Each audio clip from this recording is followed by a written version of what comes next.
भारत की धरती पर एक ऐसी जगह भी है जहां कभी बादशाहों की शान गूंजती थी, जहां सोने चांदी से सजे महल में फैसले हुआ करते थे, लेकिन आज वही जगह वीरान खड़ी है, मानो उसकी दीवारें अब भी किसी अधूरी कहानी को पुकार रही हों। जी हाँ, हम बात कर रहे हैं फतेहपुर सीकरी की। एक ऐसा शहर जिसे मुगल बादशाह अकबर ने अपने सपनों की राजधानी बनाया था, लेकिन कुछ ही सालों में इसे छोड़ना पड़ा। आखिर क्यों? क्या ये सिर्फ पानी की कमी थी, या फिर इस शहर पर कोई रहस्यमयी साया था? कहते हैं कि यहाँ की रातें आज भी अजीब आवाज़ों से गूंजती हैं, और कुछ लोग तो दावा करते हैं कि उन्होंने इन खंडहरों में पुराने जमाने की परछाइयाँ तक देखी हैं। कहानी शुरू होती है 37वीं सदी से, जब अकबर के पास सब कुछ था, दौलत, ताकत और पूरा हिंदुस्तान। लेकिन एक चीज़ की कमी थी, वारिस की। अकबर की कई संतानें बचपन में ही गुजर गई थीं और वह बेहद परेशान रहने लगा था।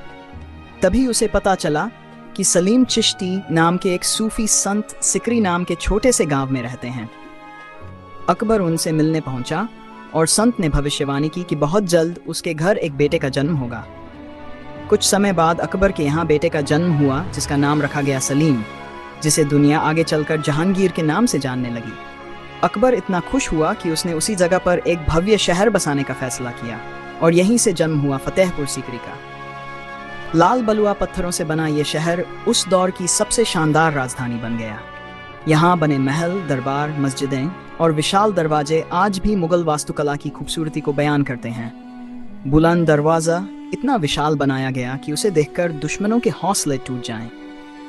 कहते हैं कि इसे अकबर ने गुजरात विजय की याद में बनवाया था। वहीं दीवानी खास में अकबर अपने खास मंत्रियों के साथ बैठकर राज्य के अहम फैसले लिया करता था, और पंचमहाल की ऊंची मंजिलों से पूरा शहर दिखाई देता था। लेकिन इस चमक दमक के पीछे धीरे धीरे एक ऐसा राज छिपने लगा जो पूरे शहर को बर्बादी की ओर ले जाने वाला था। कहते हैं कि फतेहपुर सीकरी की जमीन में पानी की भारी कमी थी। शुरुआत में अकबर ने तालाब और बावड़ियां बनवाकर समस्या को छुपा लिया, लेकिन जैसे जैसे आबादी बढ़ी, पानी कम पड़ने लगा। लोग परेशान होने लगे, सैनिकों को दूर दूर से पानी लाना पड़ता था, और फिर एक दिन अकबर ने अचानक राजधानी को छोड़कर लाहौर जाने का फैसला कर लिया। सोचिए, जिस शहर को बनाने में वर्षों लगे, जिसे दुनिया की सबसे खूबसूरत राजधानी कहा जाता था, उसे इतनी जल्दी वीरान क्यों कर दिया गया? इतिहासकार कहते हैं कि पानी की कमी इसकी सबसे बड़ी वजह थी, लेकिन लोक कथाएं कुछ और ही कहानी सुनाती हैं। कुछ लोग मानते हैं कि यहाँ एक श्राप था।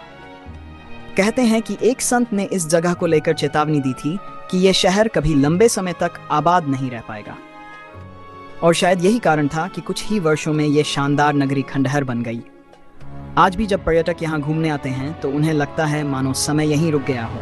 महलों की टूटी खिड़कियाँ, सुनसान गलियाँ और खामोश दीवारें बीते दौर की कहानियाँ सुनाती हैं।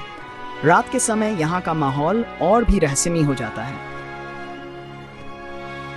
कई लोगों का दावा है कि उन्होंने यहाँ अजीब आवाज़ें सुनी हैं। कुछ को घोड़ों की टापें सुनाई देती हैं, तो कुछ को लगता है जैसे कोई पुराने महल में धीरे धीरे चल रहा हो। हालांकि इन बातों का कोई वैज्ञानिक प्रमाण नहीं है, लेकिन फतेहपुर सीकरी का रहस्य आज भी लोगों को अपनी ओर खींचता है। यही वजह है कि यह जगह सिर्फ इतिहास प्रेमियों के लिए ही नहीं, बल्कि रहस्य और रोमांच पसंद करने वालों के लिए भी बेहद खास बन चुकी है। और जब सूरज ढलता है, लाल पत्थरों पर पड़ती सुनहरी रोशनी इस वीरान शहर को फिर से जिंदा कर देती है।